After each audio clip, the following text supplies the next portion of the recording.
warahmatullahi wabarakatuh. Waalaikumsalam warahmatullahi wabarakatuh. Ya, selamat pagi. Oke ya. Apa kabarnya kalian hari ini? Kemarin kan kita udah kesalahin satu minggu gitu kan ada bahasa. Ibu ngeliat penampilan dari kelas 3, kelas 2 yang keren-keren banget. Gimana kabarnya? Baik. Sebelum belajar kita mulai dulu dengan doa ya, boleh? Hari ini ibu pengennya dipimpin sama Elgan, bantu buat pimpin doa ya. Sebelum kita memulai pembelajaran kali ini, alangkah baiknya kita berdoa terlebih dahulu. Berdoa dimulai.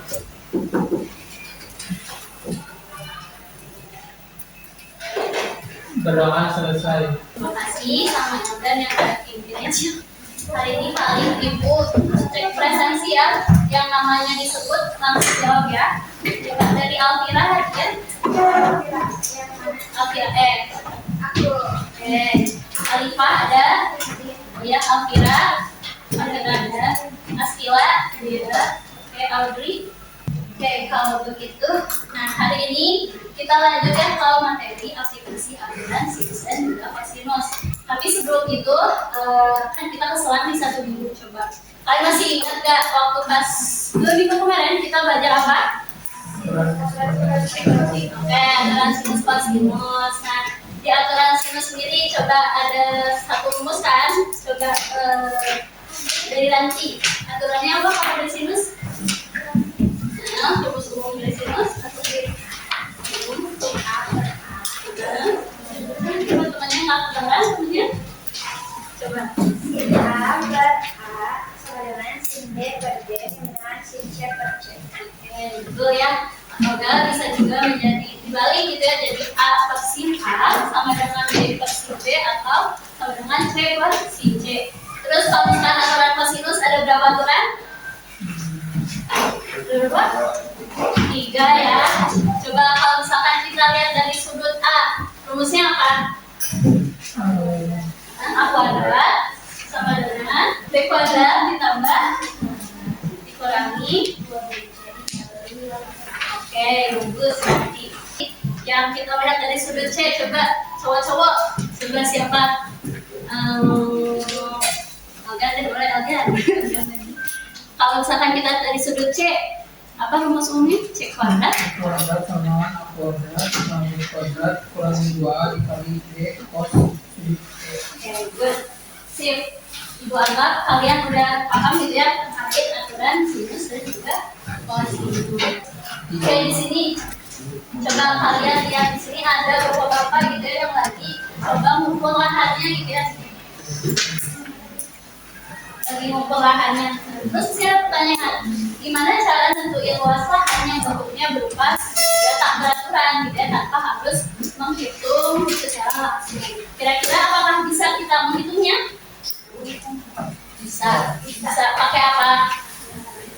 Pakai aturan sinus dan kosinus, benar ya? Nah ini salah satu manfaatnya dari pembelajaran kita hari ini, yaitu salah satunya di dalam pertanyaan bisa menghitung luas lahan tanpa menghitung secara langsung. Oke, itu. Nah, lalu di sini ada tujuan pembelajaran kan? Yang pertama yaitu menjelaskan konsep luas segitiga menggunakan kombinasi 2 sisi dan 1 sudut. Terus menerapkan aturan sinus dan juga kosinus dalam menyelesaikan soal aplikasi 2 segitiga. Dan yang ketiga, nanti juga ada materi jurusan 3 angka dan hubungannya dengan sudut arah. Dan yang terakhir, menerapkan aturan sinus kosinus dalam menyelesaikan soal aplikasi jurusan 3 angka. Oke, nah untuk hari ini gitu ya, kita kegiatannya bakal berkelompok gitu ya, kan kemarin udah ditulis beberapa kelompok-kelompoknya. Nanti kalian ngerjain LKPD gitu ya bersama kelompok, dan itu bakal kita kerjain di akhir ya. Oke, sekarang kita masuk aja langsung ke materi luas segitiga terlebih dahulu ya. Nah, luas segitiga nih, luas segitiga itu berfungsi untuk menghitung besaran permukaan ruang dasar segitiga. Oke, kalian pasti familiar banget kan sama yang namanya luas segitiga ya. Dari SD bahkan SMP gitu ya, kalian nemu banget sama luas segitiga bahwa luasnya apa? L sama dengan 1,15 kali tinggi gitu ya. Nah biasanya yang kalian temui itu segitiganya segitiga apa aja? Sama ya siku-siku, terus juga kadang yang sama sisi gitu ya, sama kaki, dan bahkan biasanya udah diketahui gitu ya, mulai dari alas dan juga dari tingginya. Nah sekarang kalau misalkan dia bukan segitiga siku-siku dan juga kita nggak ketahui gitu ya alas sama tingginya, nah kita bisa pakai aturan sinus dan kosinus. Oke, nah di sini ada pertanyaan. Bagaimana cara menentukan dua segitiga jika diketahui dua panjang sisi dan satu sudut aja, gitu ya? Nah, oke, kita masuk. Nah, di sini udah dikasih hint bahwa kita bisa gunakan aplikasi aturan sinus dan bantuan garis tinggi yang telah dipelajari sebelumnya. Masih ingat kan garis tinggi? Garis tinggi? Ya, benar apa itu?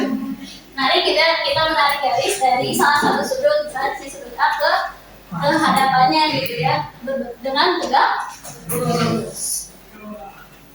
Oke, di sini juga ada tiga gitu ya, ada tiga ruas. Nah, ibu paling jelasin yang utamanya, oke? Oke. Yang pertama, kalau melihat di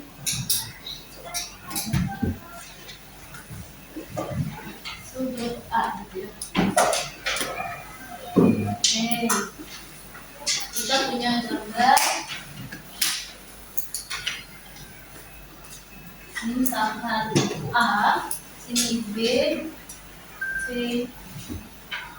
Kita juga punya keterangan kecil dan kecil. Nah, di sini kalau digambar kita tarik garis tingginya dari sudut apa? Dari sudut C ya. Kita tarik misalkan di sini secara nggak lurus hingga membentuk siku-siku gitu ya. Nah, kalau di sini kita yang oke. Kalau begitu kita lanjut ya. Misalkan kita lihatnya dari sudut B. Nah sebelum ibu tunjuk, ada yang mau mengajukan diri dulu, dapat poin nih lumayan. Ada yang mau? Ada yang mau ngerjain? Kalau misalkan kita lihatnya dari sudut B nih. Oke, itu ada clue-nya juga kasih tahu. Ada yang mau ngerjain? Dari paksa.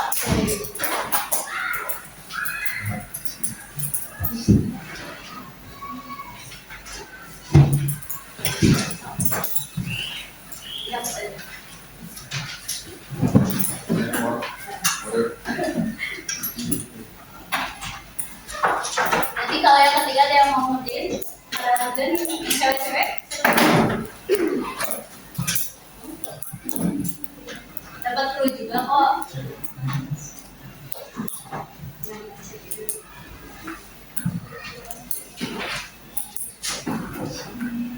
Isin.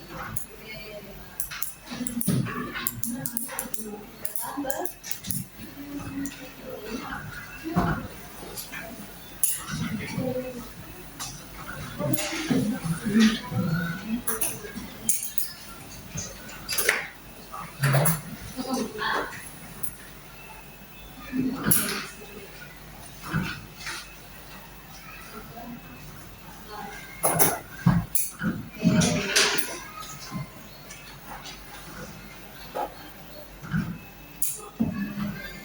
Misalnya seluruhannya ya A, B, C.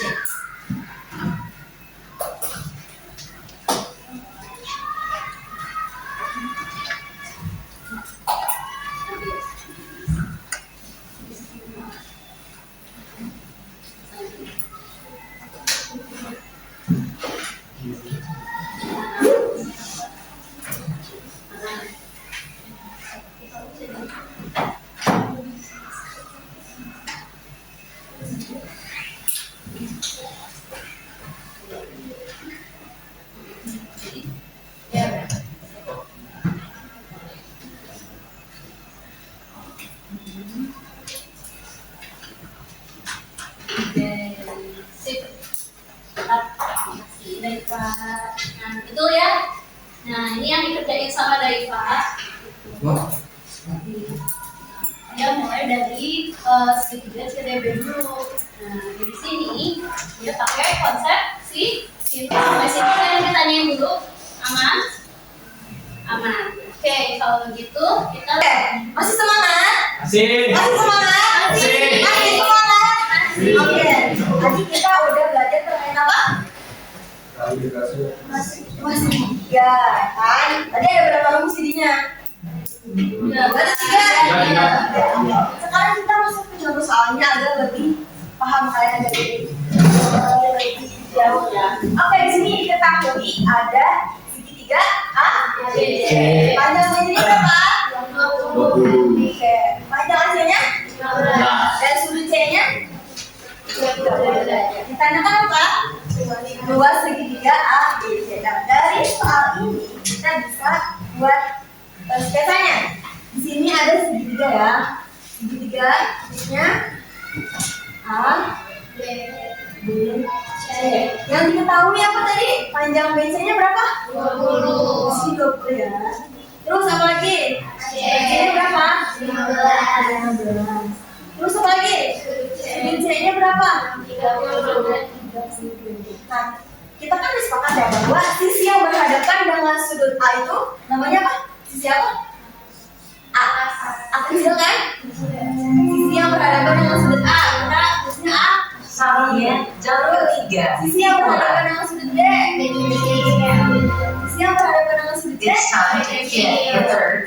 Udah kita tahu nih semuanya. Yang ditanyakan adalah luas segitiganya. Luas segitiga A, B, C. Karena ini luas segitiganya, karena kasusnya kan satu sudut yang diapit oleh dua sisi. Jadi kita bisa menuliskannya tadi yang rumus ya. Yang sudah kalian buktikan. Jadi rumusnya adalah 1/2 dikali sisi yang mengapitnya apa?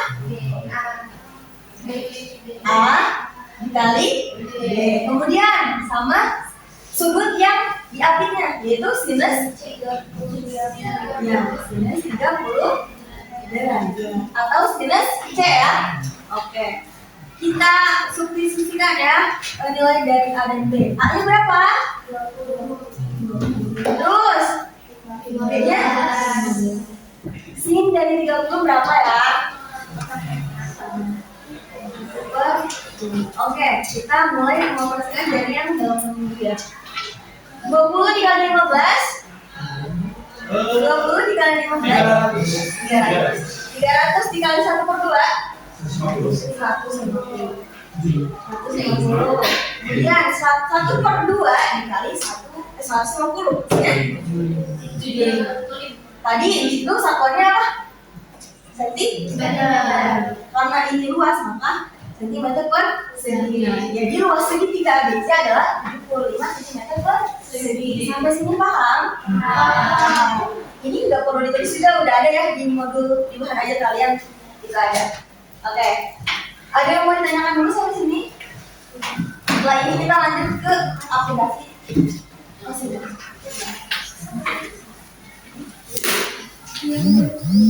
Udah? Ada yang mau ditanyakan dulu? Ada yang bingung?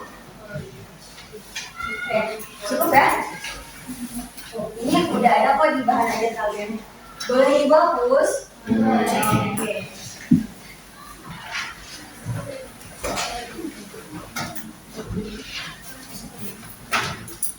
Ya, kita lanjut.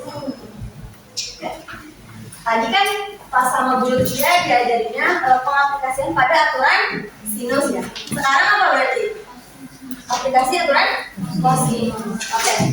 Jadi kita akan bahas pertama itu adalah sudut elevasi, sudut depresi, dan jurusan 3A. Oke. Dan sudut juga bisa depresi ya. Oke. Yang pertama itu kita bahas terkait sudut elevasi. Sudut elevasi itu adalah sudut yang dibentuk antara garis pandang ya dengan garis horizontal. Garis pandangnya itu ketika condong ke atas. Nah, di sini contohnya seorang berdiri di tanah sedang memandang gunung yang menderak. Oke, ibu ilustrasikan. Di sini ada orang nih, misalnya si apa ya, Elgan. Di sini. Nah, berdiri dari sana. Lagi lihat ujung yang menderak. Oke. Berarti kalau melihat ujung tiang bendera atas dong, ya nggak? Berarti pandangannya di sini. Ujung tiang bendera. Ini namanya apa? Garis pandang. Terus garis horizontal itu saat si LDR ini menatap terus ke depan, itu namanya garis horizontal.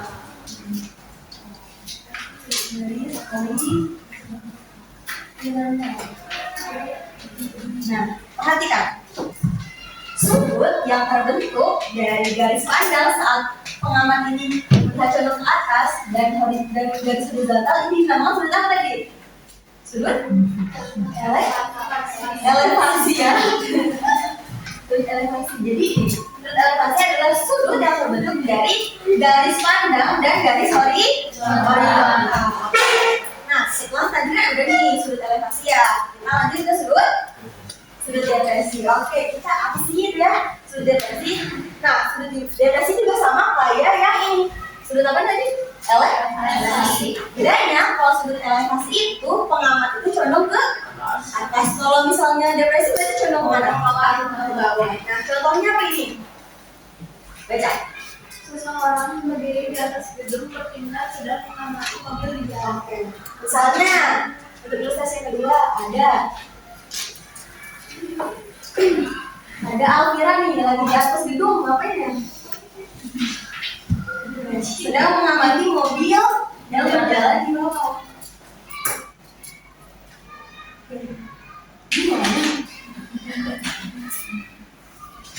Oke. Nah, berarti kalau si Alvira melihat ke bawah, berarti pandangannya ke sini ya. Ini namanya garis apa? Garis pandang. Terus sama garis horizontal tadi apa? Saat si Alvira tetap ke depan. Nah, sudut yang terbentuk dari garis horizontal dan garis pandang ini namanya tadi apa? Garis. Tadi kan elevasi pas garisnya ke atas kan? Berarti ini garis apa? Garis. Bentar ya. Oke, sampai sini udah paham beda dari sudut elevasi dan sudut depresi, udah paham? Oke. Lanjut kita ke jurusan 3 angka. Nah, kalau jurusan 3 angka ini biasanya digunakan untuk menyatakan arah suatu objek yang sedang bergerak. Nah, sudut yang dibentuk dari arah utara, kemudian berputar searah jarum. Benar ya? Kemudian di jurusan 3 angka ini kita patokannya dari utara dan bergerak searah jarum. Oke, ya. Kan kita nih udah ya belajar yang relasi trigonometri ya, yang kuadran 1, kuadran 2 dan kuadran 1, kuadran 2, kuadran 3 ya.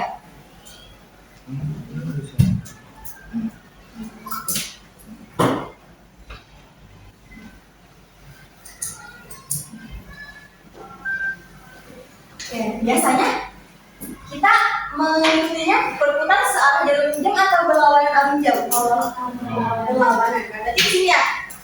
Bertambahnya sudut berarti kita pikir ya kalau yang relasi trigonometri. Nah, kalau misalnya yang jurusan 3 angka itu kita gunakannya yang arah ada utara, timur laut, timur, tenggara, selatan, barat daya, barat dan barat laut. Dan ingat ya, kita berputar terus arah jarum jam. Nah, biasanya kalau di relasi trigonometri kita mulai 0 derajat dan seterusnya dari x positif. Nah, kalau yang ini kita mulainya dari arah utara. Berarti kalau misalnya di sini 0 derajat, berarti di sini berapa? Enggak, beda dong. 300. Oke, ulang ya. Biasanya nih kita kan kalau misalnya kuadran ada dari yang sebelah kanan x positif dari 0 derajat ya. Jadi apa yang membentuk lagi 360 derajat.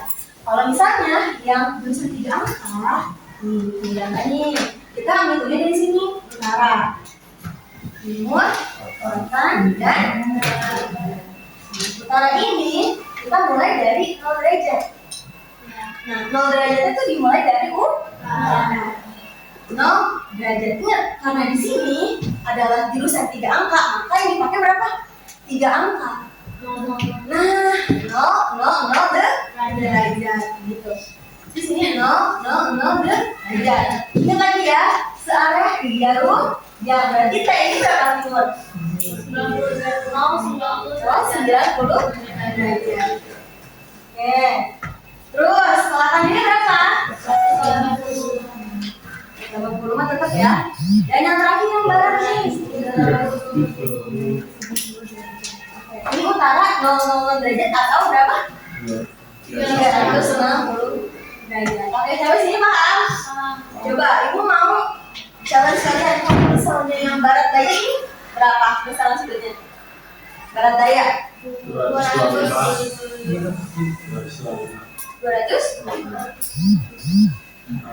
Kenapa? Kenapa? Ingat, ke sini 90 tambah 90 180 tambah 45 berapa? Berarti kayak gitu alasannya ya. Sampai sini paham? Masih ada yang dibingungkan? Kalau yang bingungan silahkan ya. Kita kasih waktu 2 menit lah buat berpikir apa yang mau ditanyakan. Sama yang tidak. Mama? Enggak mau koma. Udah ya, ada yang mau ditanyakan? Cukup ya? Oke. Nih kesimpulannya itu taruh di tabel ini. Oh ya, benar ya? Benar nggak yang kalian tebak? Benar. Oke, bagus ya. Jadi paham kan? Coba bedain tadi kalau relasi trigonometri itu berputar berlawanan atau searah? Kalau ini jadi 3 angka. Searah. Ya. Ditulisnya berapa? Berapa angka? 3 angka. Nah, selanjutnya kita agar lebih paham langsung masukin contoh soal.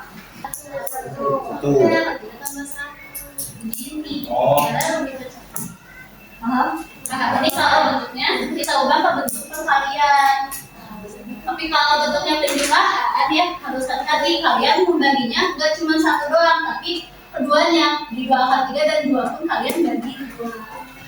Itu kalau di jumlahan, kalau kalian cukup kalian 2 di depan. Yang masih dibingung. Nah, yang masih begini boleh nanya.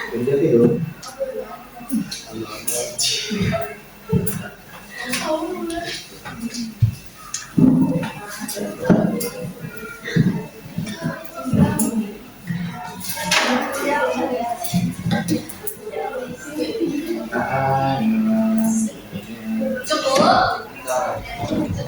Oke. Udah ya, kita lanjut ke LKPD. Oke, kalian udah ini duduk bersama kelompoknya yang kemarin udah ditentuin masing-masing. Berdua kan? Coba ada yang nggak paham aja. Udah. Coba kelompok 1 mana? Kelompok 1, 2 orang, kelompok 2, 2 orang, kelompok 3, 4, kelompok 4, kelompok 4, Alifah. oke, kelompok 5, 3, 6, kelompok 6, ini cowok. Udah ada kan langsung tulis ulang aja ya dari kelompok 6 ya. Oke, Dari kelompok 6 aja dari satu kelompok. oke. Kemarin kan ada di sendiri ya, ada di bahwa kalian sudah bawa alat-alat ya, kayak gunting, lem, pensil warna kan. Oke. Nah, perhatikan dulu sebelum ibu kasih LKPD-nya. Di sini ada LKPD nih. Perintahnya suruh menempelkan kertas soal yang telah diberikan. Jadi perwakilan per kelompoknya nanti maju ke depan. Dan ini ada kertas soal diundi ya. Ini tentang soal segitiga dan jurusan 3 angka. Masing-masing dari ketua kelompok ambil satu-satu. Nah, setelah sudah diambil soalnya, kalian tempel di sini. Ya, lembar pertama itu untuk yang LKPD luas segitiga. Nah, yang lembar keduanya untuk yang jurusan 3 angka, kayak gitu. Nah, nanti yang alat-alat yang disuruh ibu bawa kayak pensil warna, nanti kalian menghias dari rute. Nanti di sini ada perintah untuk mensketsakan dari soal yang ibu kasih. Mensketsakan rutenya gitu kan. Nanti bisa kalian hias. Itu dikasih poin nilainya yang bagus. Kalau yang bagus ya ininya areanya. Oke, perwakilan dari kelompok boleh maju ke depan. Satu orang. Ya. Satu. Langsung ya, ditempel di LKPD-nya. Oke. Kelompok. Dua. Ya. Di bagian berapa gitu ya?